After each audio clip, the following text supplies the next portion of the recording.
Thank you. Over from my end. Thank you, Nina, and good morning, everyone. Sawadika. So as Nina mentioned, my name is Aleksandra Lasota, and I am Migration Business and Human Rights Lead at IOM Thailand. And I'm really pleased today to welcome you to the panel discussion on international efforts and best practices to prevent unethical recruitment and unfair working conditions for migrant workers in Thailand. This is the last session before the coffee break, so please stay with us. Before I introduce our well-esteemed panelists for today's discussion, a few words about why today's session is important for all private sector actors and who joined us here today.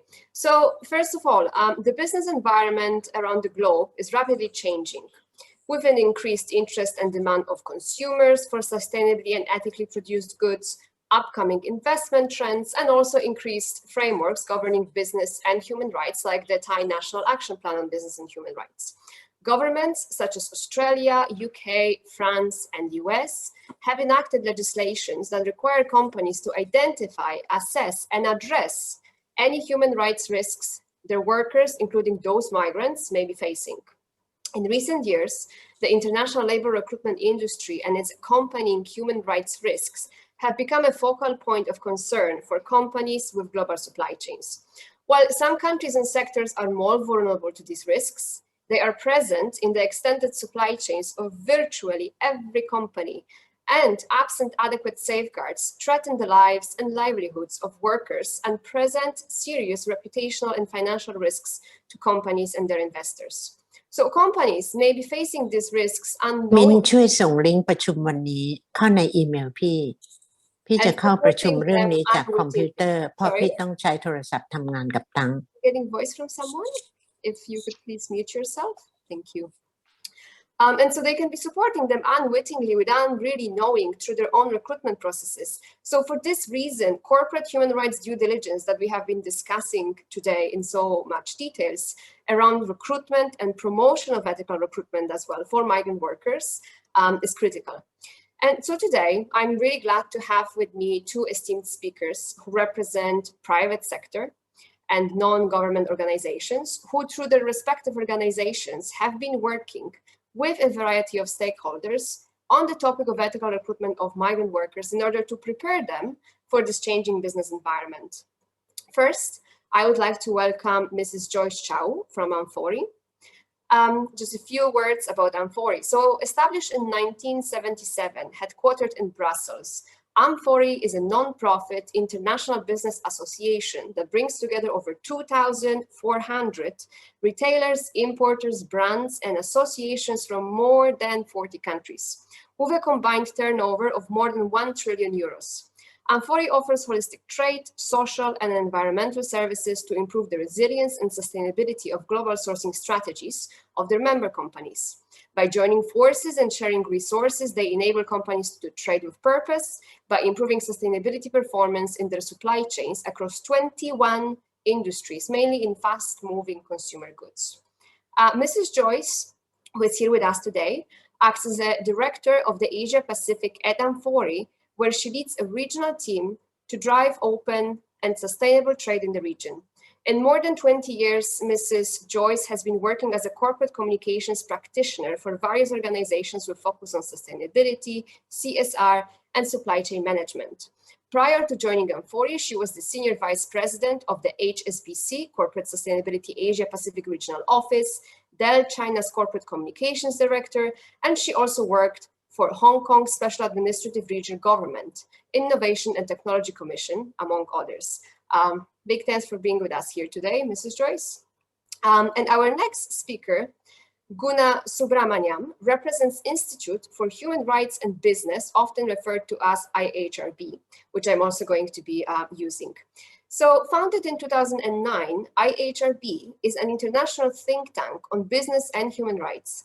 IHRB focus areas are diverse and reflect the most salient and emerging human rights issues facing businesses, raising standards and encouraging best practices across various industries and sectors, including the ubiquitous contribution of migrant workers across global supply chains. Leadership Group for Responsible Recruitment is a company-led collective advocacy platform harnessing the leverage of major international brands, including Walmart, IKEA, Mars, to mention just a few, to promote responsible recruitment practices amongst businesses, the recruitment industry, and government. All members of the leadership group are publicly committed to the employer pays principle and its implementation throughout their supply chains. Guna has extensive experience spanning almost 20 years in the nonprofit sector. As Southeast Asia advisor at IHRB, Guna coordinates the regional migrant workers and shipping programs. This includes developing the Southeast Asia chapter of the Leadership Group for Responsible Recruitment, with liaison and relationship building with businesses, national governments, civil society organizations, and their participation in regional multi-stakeholder initiatives, roundtables, and very recently, the Global Forum for Responsible Recruitment. We're really glad to have you here today as well, Guna. Many thanks to all the speakers for joining us. I'm sure that your experience and knowledge can greatly benefit the participants of today's event. And I would like to start today's discussion with a question to Guna. So, Guna, at the global level, the Institute for Human Rights and Business has been working with global brands of the likes of IKEA, Walmart, Mars, Nike, Tesco, again, to mention just a few, on promoting ethical recruitment of migrant workers. Now, from your experience, what has changed in the way global brands see migrant workers and ensure they are protected throughout the supply chain? And also, how do you think these efforts to advance ethical recruitment in international supply chains will evolve in the future? Thank you, Alex, and good morning, everyone. The IOM also helped facilitate IHRB's feedback to the Thai government when the National Action Plan was being drafted. So thanks again to our IOM colleagues and the UNDP for having us at this meeting. As for your question on what has changed in the way global brands ensure migrant worker protection, the issue of responsible recruitment is firmly on the agenda now. We are not having to explain what we mean and why we want to talk about it. And as you mentioned earlier, legislation for due diligence in an increasing number of countries, such as the US, the UK, and the EU. Besides environmental risk, laws require their companies to assess and address human rights risks in their sourcing and supply chains. And this includes migrant workers. Global brands are well aware that supply chain risks, such as migrant worker recruitment fee debt in flawed recruitment processes, can leave migrant workers in situations of debt bondage and vulnerable to further exploitation. The ILO's definition of recruitment fees clearly outlines fee costs and charges as a business cost and not one to be borne by workers. The Leadership Group for Responsible Recruitment was also founded on this simple premise, the employer pays principle. We work closely with 15 global brands through the Leadership Group, with companies such as Coca-Cola, HP, and Unilever, and other brands you mentioned earlier. Besides regional activities to promote responsible recruitment and the protection of migrant workers, the Leadership Group also organizes the annual Global Forum for Responsible Recruitment. At our last Global Forum in April this year, co-organized also with the ILO and the IOM, we had about 2,000 participants from around the world, including business representatives. We are now expecting to see commitments to responsible recruitment in company codes and those for the suppliers, including prohibitions on fee charging to workers in line with the employer pays principle. Having said that, there is still much to do to move this forward from commitment in policies to actions on the ground. And we all know that in too many cases, practice falls short. Implementation is a lot more complex. So how will efforts evolve in the future, right? As companies become increasingly focused on this space, they will increasingly begin to look at how legislation and enforcement of rules in countries of destination and origin help them to ensure workers are recruited safely, ethically, as well as through well-regulated, transparent processes. There will be growing expectation on governments to ensure formal migration processes are clear, transparent, and safe. it is important to understand that this is not just only about protecting migrant workers, but it is also about safeguards for law-abiding businesses from being undercut by those who continue to exploit workers in this way. One other recent phenomenon to note, the withhold release orders, WROs, stopping goods at the US border. US Customs have clearly identified flawed recruitment practices as an identifier of forced labor and trafficking. And for instance, a PPE manufacturer, Top Glove in Malaysia, was forced to repay large amounts of recruitment fees to workers. We may start to see similar from the EU. So companies need to be more aware of this. Thank you, Guna. I think this is really useful. So I think that from the key points that you have mentioned is that we can see that what has been changing is that there is more understanding among brands that of the topic of ethical recruitment. And so there is no longer a need to explain what ethical recruitment is, and also why is it important for companies to be following ethical recruitment practices. And so you also mentioned that, you know, the international events around ethical recruitment are attracting more and more people, which again reflects that there is a growing interest. And so you pointed out that the very recent Global Forum for Responsible Recruitment had over 2,000 participants from around the world.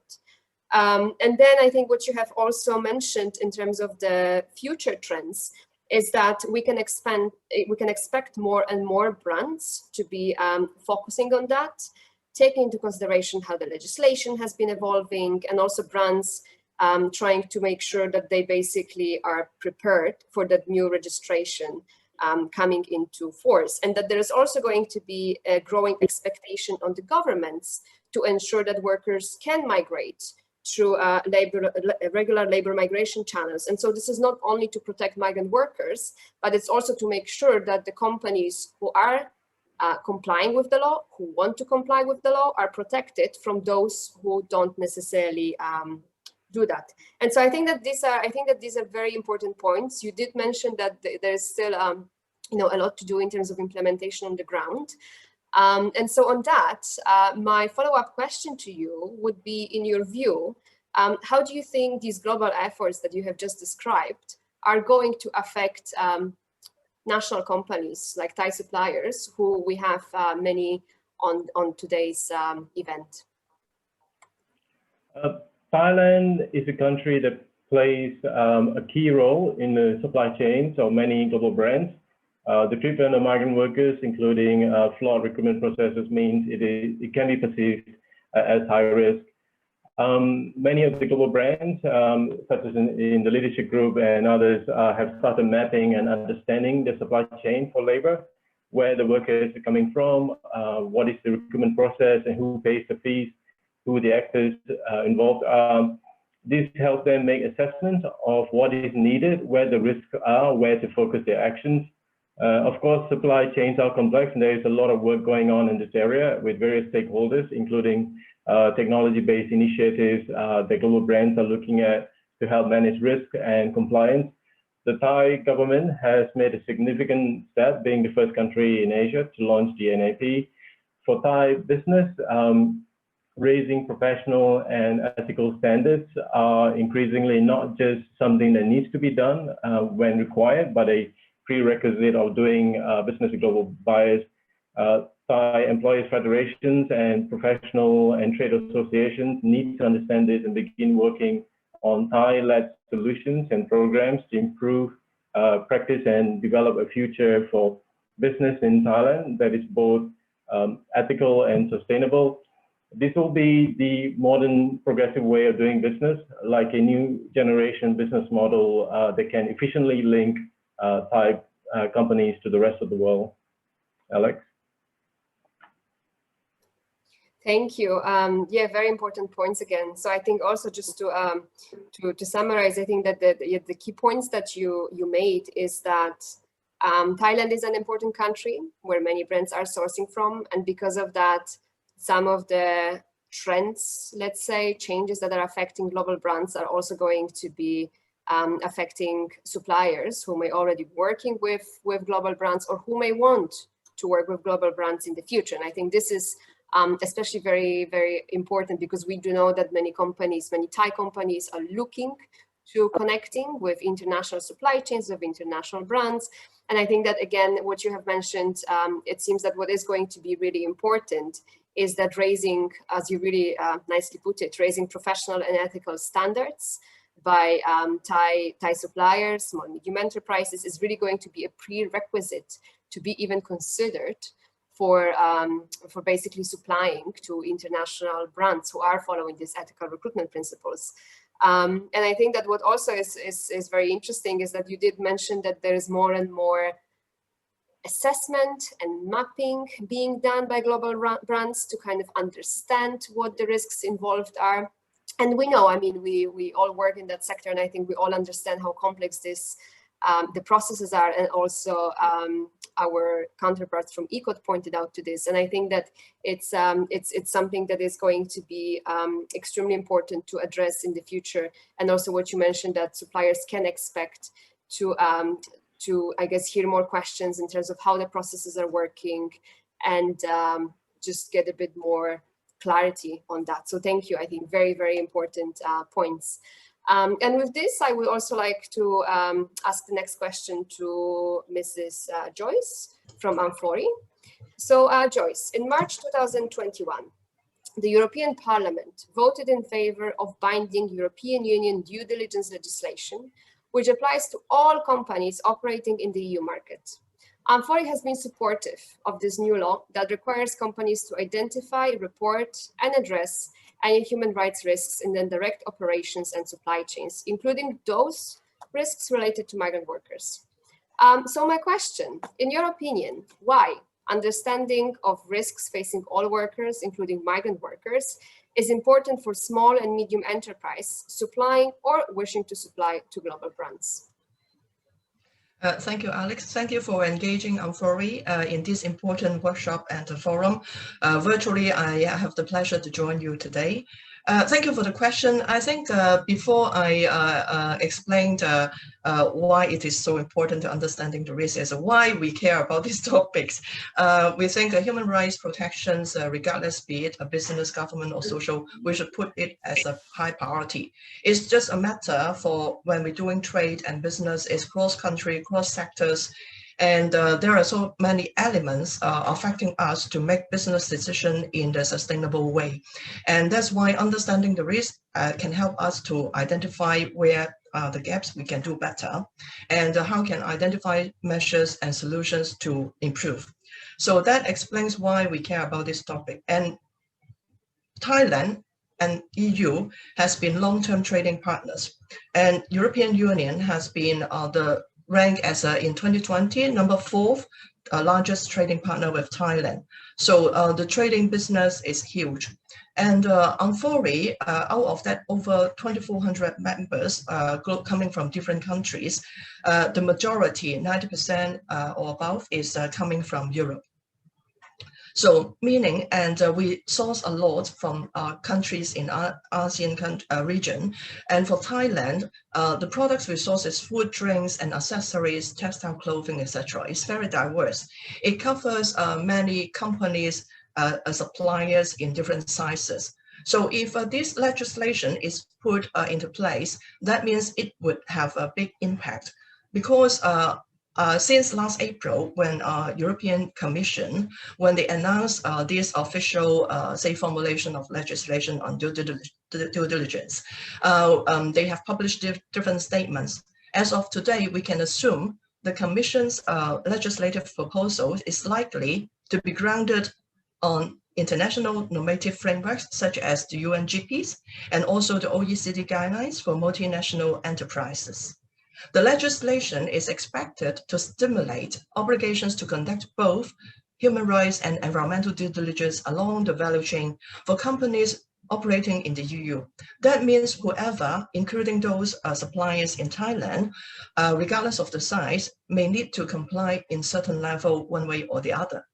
And we can also foresee both administrative and civil liability. So we can already imagine for the future EU legislations, if it comes into play, it will have impacts beyond the companies directly within the scope within EU. So we can already foresee companies who want to access European market or supply to European market, they will translate the future requirements into contractual clauses and obligations with their suppliers, including our members training partners from Thailand.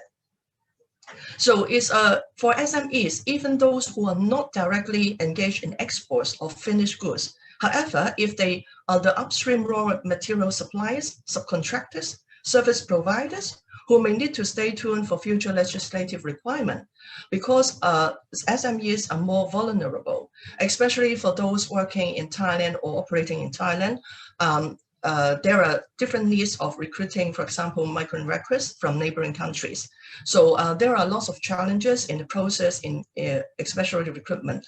Back to 2016, we already have collaboration with the Ministry of Commerce of the Royal Government of Thailand to provide training to business in Thailand to understand how to tackle those challenges. So this legislation coming maybe later in summer, the proposal might be published by then.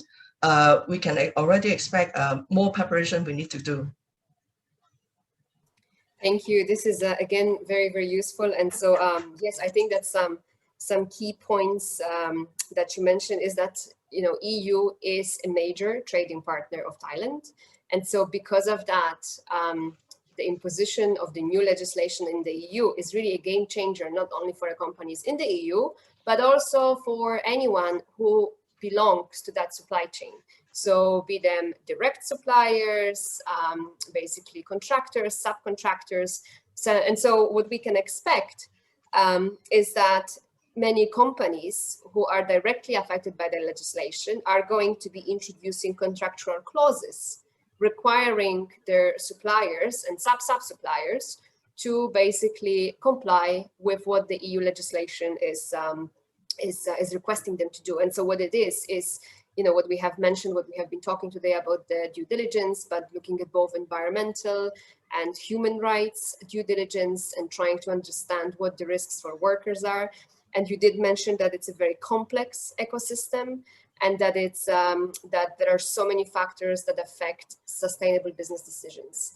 And so you did also, I think, mention that amfori has been working with with its Thai affiliates for quite some time to kind of make them aware how the environment has been changing and how to prepare for that. But now also in the light of the new EU directive that we expect, to come forward in summer, amfori is also thinking about doing even more preparatory work to kind of make businesses ready for that legislation once it's officially in power. So yeah, very, very relevant points, I think, for the audience today.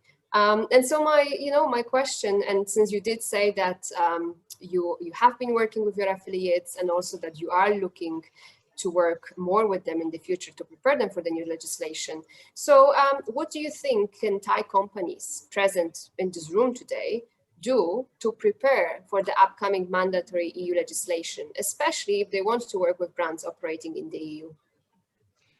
Thank you, Alex. This is a very good question because many people have been putting too much resources to discuss about the requirements, not the solutions. So compared with many other countries, Thai government and Thai business have been quite a pioneer in doing better in terms of, say, be it since maybe 2016 already have the preparation for putting the UNGP into the NAP. And this is a very, very good sign of the pioneer role of a Thailand government is playing. And for businesses, we have been working closely with suppliers here, and they have already the advantage. This is nothing new. Human rights protection, migrants, workers protections, due diligence. We have been developing these tools, populated in over 21 industries across 100 countries. So the auditing tools itself is already a very useful tools. We call it amfori BSCI, amfori Business Social Compliance Initiative. The auditing tools and capacity building programs are all free for producers, including those from Thailand and invited by our buyers to utilize. This is the resources. So with the forthcoming legislation, we can see both Thai government and European official departments, they can put not just pressure onto the business. Actually, they put those requirements which we have been promoting and implementing for more than a decade into a systematic manner, consistent manner, all echo towards UN SDG to build a decent workplace. So how can we make better preparation? First of all, today's workshop is very important, and understand better proactively the UNGP's requirement, the OECD guidelines for multinational enterprises, and also develop within companies. But we suggest now is already the time, if you haven't done so, develop your own policy commitment towards those legal requirements already available in Thailand, for example, under NEP. Identify the supply chain risk by utilizing different internationally recognized tools, including, for example, the one I just mentioned, amfori BSI, and also, for example, IOMs has been our long-term partners. We have been, identifying challenges from SMEs who recruit migrant workers who cannot, tackle the challenge of recruitment fee. And recruitment fee, say employer pay only, is an easy statement to make. However, how to do it? How can we fairly do it? Is it affordable by SME, for example? So there are many rooms to improve. So engage stakeholders. Don't just focus on your own business, and always engage a dialogue with buyers and stakeholders. I'm glad to announce here, since February this year, IOM and amfori International, our global head office, have extended our collaboration in addressing the challenges of migrant workers' protection along the supply chains. So we extended our collaboration until 2023 at least. So the focus is to map, to seek the alignment between IOM's International Recruitment Integrity System, IRIS, and amfori BSI's auditing tools have been well recognized by multiple members and buyers across the region. Today, I'm glad to see not only European buyers, our members attending, I saw also Australian members attending this session, because in Australia also have the Modern Slavery Act introduced, came into play since more than 2 years now. So we are working hard towards the same goal. So we will keep our doors open, and any suppliers who trade with our members, feel free to connect with our office. And because of COVID-19, we suspend some of face-to-face workshop. However, the online workshops are available. Those can help you to prepare better to those forthcoming legislations from multiple countries. Thank you, Joyce. And yes, thank you for announcing the renewal of the partnership. I think we are very grateful to be working jointly and, you know, in continuous partnership between IO and amfori, and also likewise with the Leadership Group for Responsible Recruitment and IHRB, who are also our long-standing partners. So yeah, really happy to have you here. And so just also, I think for the audience who are listening to us today, in terms of the summary of the key points that we mentioned. So you did say that events like today are a very important opportunity for companies to understand what's happening and also come together and identify other peers who are also working towards the same objective, because I think it is, you know, the power is in the group, and I think that this is the advantage of today's event, that we are all here today and we are discussing the same topic and how can we operationally overcome some challenges that do exist in the, you know, day-to-day business management and decisions. And what you did also mentioned is that in terms of practical steps that Thai companies can be taking, is first of all, make use of the existing tools. And so some of these tools you mentioned, the amfori BSCI, tools basically to understand the risks, OECD guidelines, but also look into the United Nations Guiding Principle on Business and Human Rights. And so United Nations Guiding Principles is more of a framework that is a guidance, but based on that, there also have been, there's been a plethora of tools developed to help companies to identify these risks in practice and take them through that process. And I think that also our colleagues from UNDP, Kuntarini, will be mentioning another one that UNDP has recently developed. So also stay tuned for that. Another things that I think you have mentioned is that what's important is that if companies haven't done that yet, they should develop policy commitments on basically some of the key issues around the EU legislation. So that means conducting human rights due diligence, but also looking at how to address the risks workers are facing, because we also have to remember that human rights due diligence is not only the assessment. It's everything that is involved in the assessment, identifying risks, but also addressing some of these risks and making sure that they do not occur in the future. So it does involve the remedial action. And so you did mention that, you know, it would be good for companies to have a policy commitment on that.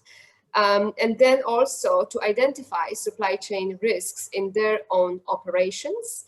And especially, you know, in the context, I think, of today's topic, that refers to ethical recruitment.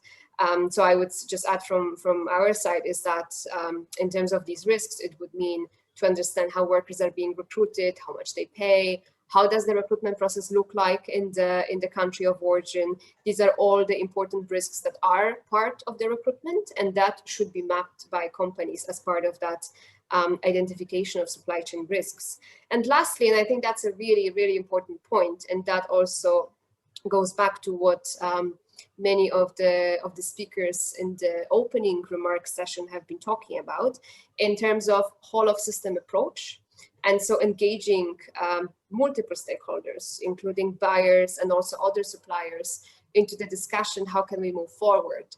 Because it's, yes, it's true that it's difficult for a single company or companies at one level of the supply chain to implement these practices. And it does truly need collaboration between companies at different levels, both who are in the buyer role, in the supplier role, and also, you know, down and up the supply chain, to come together and discuss how can things be implemented in practice. So I think, yes, very important points, and thank you very much. So now I would like to ask if there are any questions to the panelists from the audience before we wrap up the session. You can either type it in the chat box, and I think if there are any questions, maybe I will ask my colleague Nina to read it out if possible.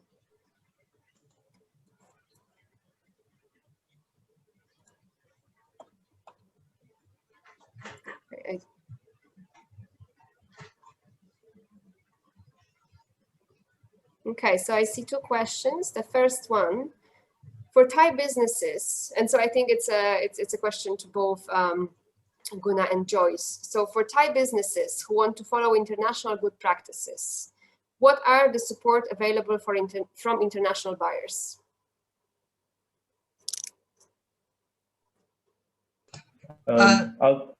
Guna, go first. Yeah. Well, we work through the leadership group with 15 global brands, and what we mainly try to do is to facilitate the open dialogue between various different stakeholders, from civil society, recruiters, global brands, as well as local businesses such as Thailand. In this regard, we started doing the roundtable stakeholder meetings, and we've done this in Myanmar, Thailand, and Malaysia so far, and we're trying to think of how we can continue to have this in the midst of the pandemic. What is important about this stakeholder engagement is that it brings different perspectives from the various stakeholders to present their challenges, on how we can improve the recruitment process. If you only speak to businesses, then you only hear from their perspectives, and civil society organizations bring a very important perspective for this. Last year, for example, during the pandemic, one of our leadership group members have done their labor audits and other deep level surveys and assessments and found everything was in order. However, a Thailand-based civil society organization contacted us at IHRB and said that they were receiving very different data and complaints from migrant workers on payment deductions as well as non-payment. And we were able to facilitate this sort of dialogue between the civil society organization and the global brand to figure out what's actually going on. So sometimes we need to have a wider lens in how we approach the problem. That's one way we're trying to see how local businesses can be supported by organizing these open dialogues with various different stakeholders. Some of the things that came up through these stakeholder meetings with the businesses and civil society, what we discussed in Myanmar, Malaysia, and Thailand was to really achieve and improve the recruitment processes. Some of the suggestions from various stakeholders in the meeting was the lack of transparency and effective regulation of labor supply chains, and the need to improve poor enforcement of labor laws, and as well as endemic corruption. Corruption is often something that a lot of people are uncomfortable to talk about, but I think this is something we really want to push the agenda on. Lack of access to market for some of the recruiters, as well as a lack of mapping of recruitment corridors. We see an increase in activity here, but there still needs to be more done here, as well as a lack of individual company leverage over other actors in the recruitment processes. Thank you. Okay, shall I answer, Alex? Yeah. Sure. Yeah, thank you. And yeah, so 2 questions is I think I'm happy to answer.